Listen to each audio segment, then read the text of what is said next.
welcome back to Ame's Bookshelf. I'm Amehana, Arashi, or Teresa, Garcia, depending on where you know me from. And this is another review that I have lost count of how many takes I have done trying to get this done, because it's always seeming to get lost. Tonight, I'm going to talk to you about the Brotherband series by John Flanagan, which you can find on Amazon and I'm sure other bookstores. I came across it in the Mount Shasta library. It was recommended to me by one of the great librarians there. I forget the gentleman's name right now, but if he's watching, you know who you are. Thank you. My son did indeed enjoy the first book. John Flanagan has also written another book series called The Ranger's Apprentice, which he has apparently finished by the time that I wrote down about this first book. I'm going to be reviewing books 1 through 3 for the Brotherband series. Or is it 1 through 4?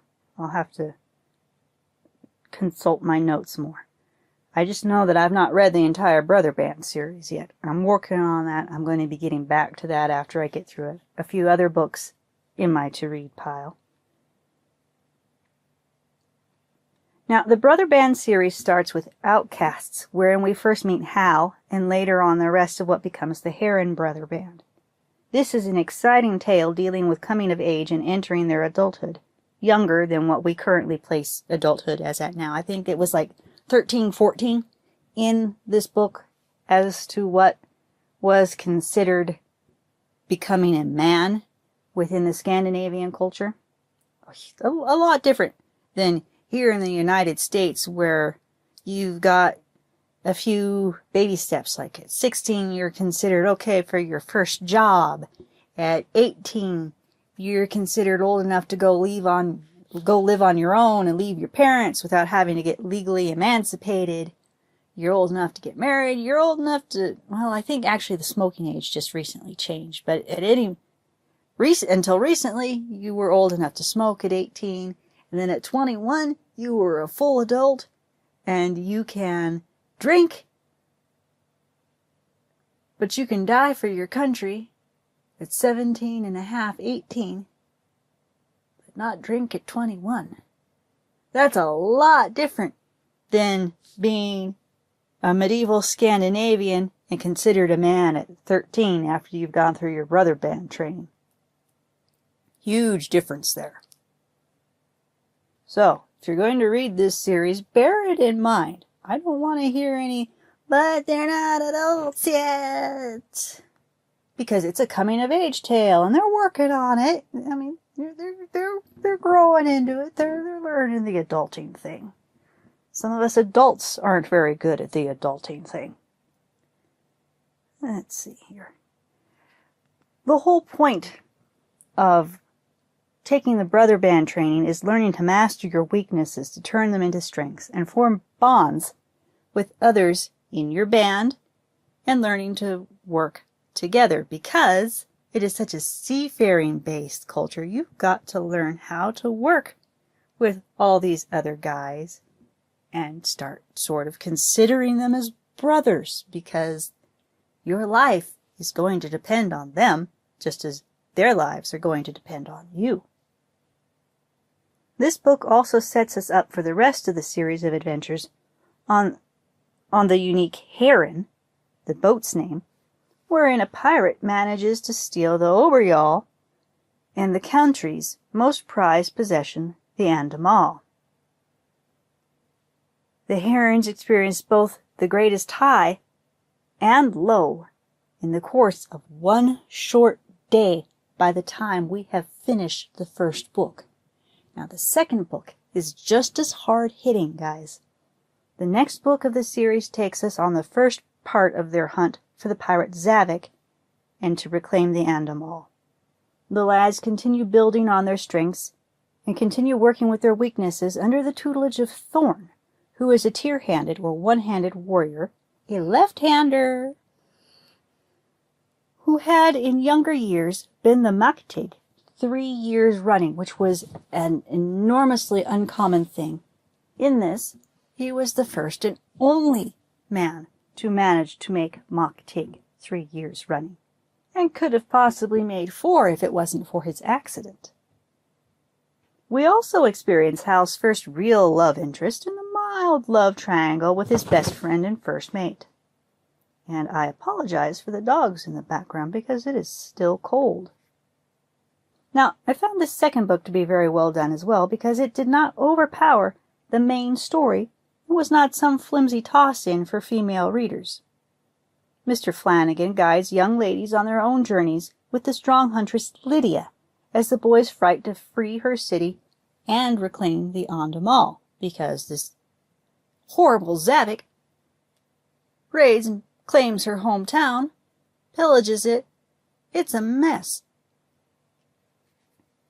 Now, The Hunters, the third book in this series, refines our crew even more as the Herons, now a gender-equal term, continue in their hunt of Zavik and the Andomal, aided by Lydia. This book has a few near misses and certainly had my heart pumping in a few places. The love triangle, for lack of a better term, is still exceedingly low-key, as all parties care about each other and focus on the more important matter, which is killing Zavik and returning the Andomal and their honor. The pirates are very well written, and the Herons definitely have to use their heads to achieve their objectives. Okay, this particular review only covers books 1 through 3. I need to write up the review for 4 because I've read the 4th book too. But I need to sit down because I don't want to just like half, toss stuff out about it. I need to refresh my memory on it. But it's a well-written saga overall so far. I enjoy reading my way through the rest of it. I'm going to, borrow the other books as I can. I quite enjoy being able to go to the library when I can. This particular series has a good balance of adventure, comedy, and some satire. The struggle of good versus evil is not so much good versus evil, as it is reminiscent of Miyazaki's tendency to simply have people be people. This is great for anyone looking for stories of overcoming great odds and personal growth. I look forward to reading Slaves of Socorro, again, to refresh my memory, to find out what happens after the return of the Andomal, since with a crew this heroic, they surely won't be allowed to rest on their laurels long. And then I have got to read the next ones in the series, because this is one that is really going to chew on the back of my brain until I do. Now, my son enjoyed the first book, but he hasn't gotten to read the other books in the series yet. So when he does, I enjoy getting to discuss these with him. Because, he's a teenage boy, and teenage boy is the market that this particular series is aimed at. So it will be very interesting to find out his thoughts. Now, before I sign off for the night, I'd like to talk a bit about the presentation of the book. I really, really liked how each book has a picture of the heron in it, how the covers all go together in theme.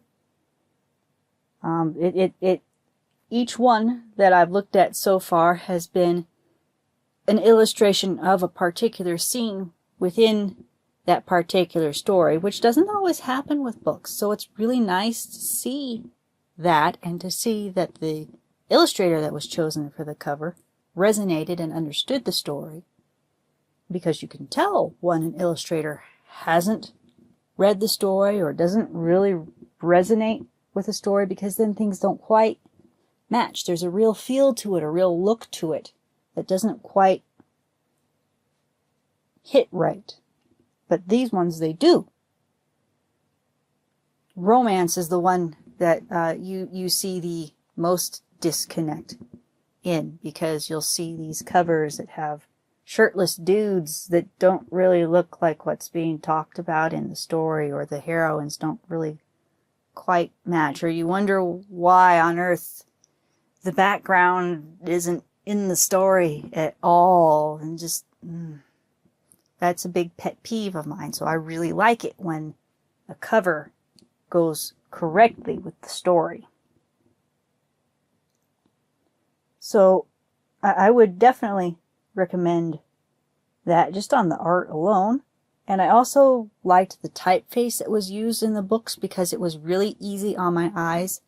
I don't like to talk about it a whole lot, but my vision's not always that great. I have some pretty thick glasses. Some of you have seen how thick they are and how